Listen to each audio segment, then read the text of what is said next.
അസ്സലാമു അലൈക്കും. അപ്പം ഞാൻ വന്നിരിക്കാൻ പോകുന്ന സബ്ജക്റ്റ് സൃഷ്ടാവ് നമ്മുടെ ശരീരത്തിൽ വെച്ച തെളിവിനെ പറ്റിയിട്ടുള്ള മൂന്നാമത്തെ പാർട്ട് വീഡിയോ ആണ്. അപ്പം നമ്മൾ മുന്നേ 2 പാർട്ട് ചെയ്തിട്ടുണ്ടായിരുന്നു. അപ്പം അതിൽ പറഞ്ഞ കുറച്ച് കാര്യങ്ങൾ ഒന്നും കൂടെ നമ്മൾ റിപ്പീറ്റ് ചെയ്തിട്ടുണ്ട് ഇവിടെ പറയാണ്. കാരണം അതിനോട് ബന്ധമുള്ള കാര്യമായതുകൊണ്ട് ഒന്നും കൂടെ ഓർമ്മപ്പെടുത്തുക എന്നുള്ളൊരു കാര്യമാണ് ഇവിടെ ചെയ്യുന്നത്.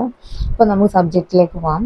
ഫുസിലത്ത് 53 വചനം പറയുന്നുണ്ട്, ഈ ഖുർആൻ സത്യമാണെന്ന് വ്യക്തമാക്കത്തക്കവണ്ണം വിവിധ ദിക്കിലും അവരിൽ തന്നെയും നമ്മുടെ ദൃഷ്ടാന്തങ്ങൾ വഴിയെ നാം അവർക്ക് കാണിച്ചു കൊടുക്കുന്നതാണ്. അപ്പം അവരിലും വിവിധ ദിക്കിലും നിന്റെ രക്ഷിതാവ് ഏത് കാര്യത്തിനും സാക്ഷിയാണ് എന്നത് തന്നെ മതിയായതല്ലേ.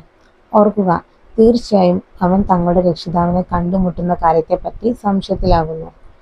ഓർക്കുക, അവൻ ഏതൊരു വസ്തുവിനെയും വലയം ചെയ്യുന്നു. സൂറ സ്വാദിൽ 87-88 വചനം പറയുന്നത്, ഈ ഖുർആൻ ലോകർക്കുള്ള ഉത്ബോധനം മാത്രമാകുന്നു. ഒരു കാലയളവിന് ശേഷം ഇതിലെ വൃത്താന്തം നിങ്ങൾക്ക് മനസ്സിലാവുക തന്നെ ചെയ്യും. അപ്പോൾ ഒരു കാലയളവിന് ശേഷം ഈ ഖുർആനിലുള്ള പ്രധാനപ്പെട്ട കാര്യങ്ങൾ നമുക്ക് മനസ്സിലാവുന്നുള്ളത്. അൽ അനം 3-4-5 വചനം പറയുന്നുണ്ട്, അവൻ തന്നെയാണ് ആകാശങ്ങളിലെയും ഭൂമിയിലെയും ദൈവം. നിങ്ങളുടെ രഹസ്യങ്ങളും പരസ്യങ്ങളും അവൻ അറിയുന്നുണ്ട്. അവരുടെ രക്ഷിതാവിൽ നിന്നുള്ള ഏതൊരു ദൃഷ്ടാന്തവും അവർക്ക് വന്നു കിട്ടുമ്പോഴും അവരതിനെ അവഗണിച്ചു കളയുക തന്നെ ചെയ്യായിരുന്നു.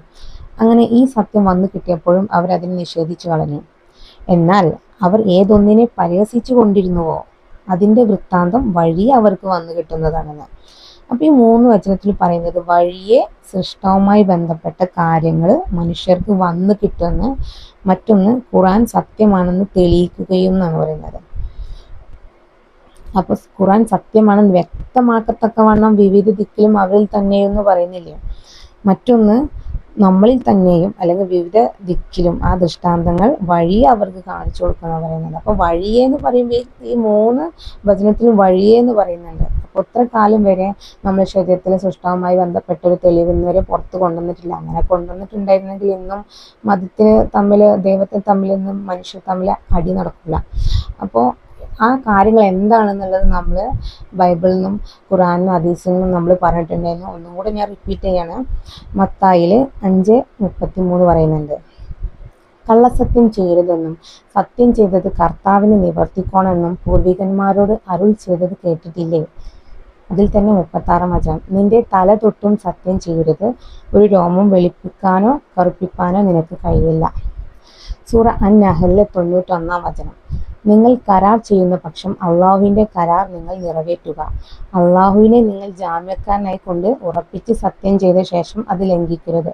അപ്പോൾ ഇവിടെ രണ്ടും പറയുന്നത് നമ്മുടെ കൈകളിൽ അള്ളാഹു എന്നുള്ള നാമമുള്ളത് കൊണ്ടാണ് ബൈബിളും പറയുന്നത് കള്ളസത്യം ചെയ്യരുതെന്ന്, ഖുർആനും പറയുന്നത് കള്ളസത്യം ചെയ്യരുതെന്ന്. കാരണം നമ്മളെ കൈകളിൽ ആരുള്ളത്? അള്ളാഹു സാക്ഷിയാണ്, ജാമ്യക്കാരനാണ്. അപ്പോൾ നമ്മൾ കൈകൊണ്ടുള്ള എന്ത് കരാറായാലും അത് നമ്മൾ പാലിക്കുക എന്നാണ് ഇവിടെ പറയുന്നത്. സൂറ അൽ ഫാത്തിൽ 10 വചനം പറയുന്നത്, തീർച്ചയായും നിന്നോട് പ്രതിജ്ഞ ചെയ്യുന്നവൻ അള്ളാഹുവിനോട് തന്നെയാണ് പ്രതിജ്ഞ ചെയ്യുന്നത്. അള്ളാഹുവിൻ്റെ കൈ അവരുടെ കൈകൾക്ക് മീതേണ്ടത്. അപ്പം നമ്മളെ കൈകളിൽ അള്ളാഹുവിൻ്റെ നാമം നമ്മൾ പറഞ്ഞിട്ടുള്ളൂ. അപ്പം അള്ളാഹുവിൻ്റെ കൈയും നമ്മളെ കൈകൾക്ക് മീതുണ്ടെന്ന് പറയുമ്പോൾ അപ്പോൾ നമ്മുടെ ശരീരത്തിൽ ഒരു തെളിവുണ്ട്, മറ്റൊരു തെളിവും കൂടെ ഉണ്ടെന്ന് ഞാൻ പറഞ്ഞു. 2 തെളിവുകളാണ് പുറത്തു വരുന്നത് പറയുന്നത്. പക്ഷെ ആ ഒന്നിനെ പറ്റിയിട്ട് നമ്മൾ എടുക്കുന്നില്ല. അത് വഴിയെ അതിന് അർഹതപ്പെട്ടവർക്കായിരിക്കും ഒരു പക്ഷേ.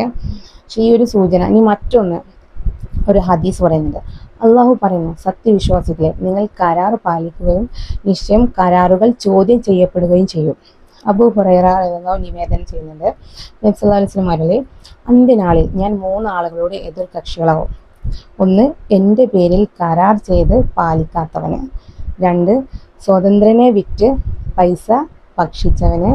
3, ഭൃത്യന്മാരെ കൊണ്ട് പണിയെടുപ്പിച്ചിട്ട് തക്ക പ്രതിഫലം നൽകാത്തവന്. അപ്പോൾ നമുക്ക് ഇതിൽ നിന്ന് മനസ്സിലാക്കുന്നത് നമ്മുടെ കൈകൾക്ക് മീതെ അള്ളാഹുവിൻ്റെ കൈയുണ്ടെന്ന് പറയുമ്പോൾ, അപ്പോൾ ഈ പ്രപഞ്ചത്തെ മൊത്തം അടക്കി ഭരിക്കുന്ന സൃഷ്ടാവിൻ്റെ ആത്മാവിൽപ്പെട്ട പ്രകാശം സ്ഥിതി ചെയ്യുന്ന ഏറ്റവും മുകളിലാണെന്ന് പറയുന്നത്. അതേ ലെവലിലാണ് മനുഷ്യൻ്റെ ബോഡി ക്രിയേറ്റ് ചെയ്തിട്ടുണ്ട് നമ്മൾ പറഞ്ഞിട്ടുണ്ടായിരുന്നു. നമ്മളെ ഹെഡ് ഏറ്റവും മുകളിലാണ്, നമ്മളെ ബ്രെയിൻ ഏറ്റവും മുകളിൽ എന്നുള്ള രീതിയിൽ. അപ്പോൾ അതും ഒരു സാമ്യമുണ്ട്. പിന്നെ നമ്മുടെ കൈകൾക്ക് മേലെ അള്ളാഹുവിൻ്റെ കൈ എന്ന് പറയുമ്പോൾ അത് മറ്റൊരു രഹസ്യമാണ് അതിൽ ഒളിഞ്ഞെടുക്കുന്നത്. അപ്പോൾ ഇത്തരം കാര്യങ്ങളെ പറ്റിയിട്ട് ഇതാണ് ഇപ്പോൾ നമ്മൾ നബി സല്ലല്ലാഹു അലൈഹി വസല്ലം എന്തായിരിക്കും ഈ അവസാന നാളിൽ ഇങ്ങനെ അള്ളാഹുമായിട്ടുള്ള തെളിവുകൾ അടുത്ത് വരുന്ന സല്ലല്ലാഹു നമ്മുടെ ഏത് രീതിയിലായിട്ടും പറഞ്ഞിട്ടുണ്ടാവാം. നിങ്ങൾ ചിന്തിച്ചിട്ട് പറയാം. അപ്പോൾ നമ്മളെ അടുത്ത വീഡിയോ നിങ്ങൾ കാണാം. വോയിസ് നിങ്ങൾ കേൾക്കുക. എന്തെങ്കിലും തെറ്റുകൾ സംഭവിച്ചു പോയിട്ടുണ്ടെങ്കിൽ ക്ഷമിക്കണം. അപ്പോൾ നിങ്ങളുടെ കമൻറ്റുകൾ എഴുതുക, എന്താണ് അഭിപ്രായം എന്നുള്ളത് എഴുതുക. അസ്സലാമു അലൈക്കും.